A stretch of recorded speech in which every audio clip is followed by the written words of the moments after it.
الله الرحمن الرحیم. السلام علیکم ګرانو کتونکو، محمد ابراهیم یم او یو ځل بیا د یوه دردناکې واقعې سره ستاسو په خدمت کې حاضر یم. ګرانو کتونکو، زما د بیک سایډ ته چې تاسو دا کوم لاش وینئ د دې تعلق د ساګي محمد ایجنسۍ سره. دلته کې به خلکو نه تپوس کو بیګا د شپې فایرینګ شوی دی، کله په هغې کې یو چې کوم دی زخمی شوی دی او دا یو پکې وفات شوی شهید شو. نو دلته کې به مونږ د کسانو نه تپوس کو، تاسو مونږ سره اوسئ.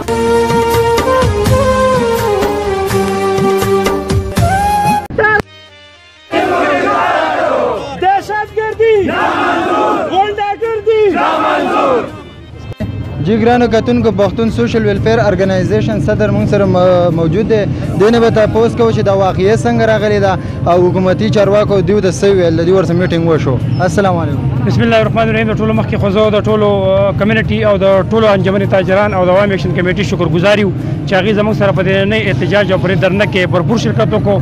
اصل کې دا واقعه بیګا چې کوم دی په 12 بجې باندې په کورنداس کې راغلې وه چې هغه داسې ډاکوان به ورته موږ ووایو چې هغو ته د مخکې نه په لاره کې ناست او زموږ د ورور ته یې وویل چې بهی تاسو موږ له په دې کې چې کوم دی موبایل لا کوئ. موبایل هم چې ول ور نه کړو نو په هغې کې چې کوم دی دوی تومنچه لوټله او تومنچې سره په هغې باندې فایر وکړو. 3 ډز زموږ پرې سړي باندې شوي، خو د الله پاک فضل یو ډز لګېدلی او 2 نه و لګېدلی. خو د هغې باوجود موږ د ډي ایچ کیو هسپتال د انتظامیه هم شکرګزار یو چې هغوی 15 ګنټې مسلسل په هغې باندې چې کوم دی اپریشن وکړو او هغو خپل زور توړ کوشش وکړو چې یاره موږ دا اپریشن کامیاب کړو. خو الله ته منظوره نه وه هغه اپریشن چې کوم دی بیګا سهار په 9 بجې باندې زموږ سړی په حق باندې ورسېدو.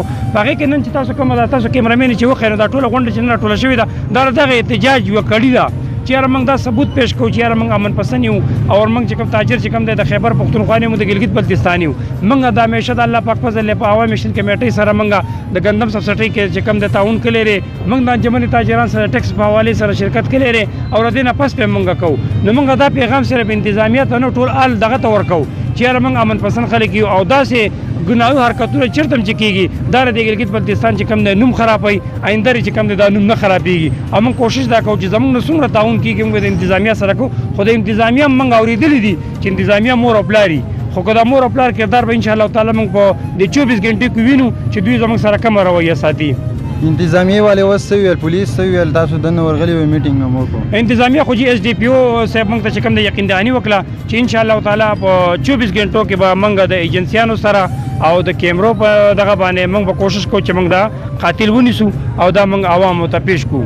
نو انشاءالله تعالی په هغې باندې چې کوم دی موږ بیا هغه احتجاج ختم کړو. او که چېرې دا قاتل ګرفتار نه کړه شي نو دې حوالې سره تاسو څه ویل غواړئ؟ نو بیا به انشاءالله په هغې باندې موږ دویم لایعمل طی کوو. په هغې باندې باقاعده موږ د خپلو مشرانو سره په هغې باندې کینو چې دویم لایعمل زموږ صحیح که د ګلګت غونډ ګلګت بلتستان موږ احتجاج کوو یا موږ په کیچ باندې کوو نو دا به انشاءالله بیا موږ وروسته طی کوو. خو فلحال دغه نشو کولی. دلته کې موږ سره یو بل مشر ولاړ دی، دې نه هم پوښتنه کوو چې دې تاسو ته څه وایي؟ جنرال سیکرټري پښتون سوشل ویلفیر ارګنایزیشن. ډیره مننه پیغام ټي وي چې تاسو زموږ مطلب دا دی په دې دک در کې مکمل تاسو ریکارډینګ وکړو، لیرون دا خلکو ته وښودو. څنګه چې زموږ صدر صاحب وفرمایل چې یاره زموږ دا احتجاج چې دی دا زموږ د یو ورور سره یو ګناونې حرکت شوی او بیګا مطلب دا دی چې په هغه باندې فایرینګ شوی، د هغې په نتیجه کې هغه مطلب دا دی چې شهید شو. او زموږ دغه ورور چې دا مطلب دا یو کاروباري شخصیت و، دغه مطلب د چا سره څه قسمه ذاتیات یا داسې خبره نه وه، خو بهرحال دغه ډاکوانو په ده باندې مطلب دا دی چې حمله وکړه او د هغې سره هغه زموږ دا ورور شهید شو.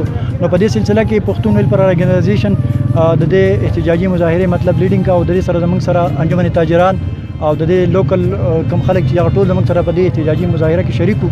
او زموږ دا احتجاجي مظاهره مطلب دا چې ښه په کامیابۍ سره اوس موږ ختمه کړه او په دې یقین دهانۍ سره ختمه چې انتظامیه زموږ صدر صاحب ته او زموږ څومره چې مشران دي هغوی ته دا یقین دهاني ورکړه چې انشاءالله موږ به په 24 غنټو کې دا کم مجرمان چې دي دا به ګرفتارو او که فرض کا دیو دا مجرمان په 24 غنټې کې کوم الټیمیټم چې موږ ورکړی دی په دې کې دا مجرمان ګرفتار نه کړو انشاءالله یو ځل به بیا موږ پښتون ویلفیر ارګنایزیشن په قیادت کې او دغه شان د انجمن تاجران په مرسته سره به یو ځل بیا موږ مطلب دا په غټه توګه باندې او د دې نه علاوه په ګلګت بلتستان، سکردو، هنزا وغیرہ ټولو کې به موږ احتجاجي مظاهرې کوو او د دې دایره کار به موږ د بشامه پورې بړاوو او کیچ به بلا کي او اوس به موږ د خپلو مشرانو مطلب دا دی چې د آینده لایحه عمل انتظار کوو. ګرانو کتونکو تاسو واورېدل دوی دا ویل چې دا زر به دا دهشتګرد او دا قاتل ګرفتار کړی شي او که چېرې ګرفتار نه کړی شو نو موږ به KKH بلاک کړو.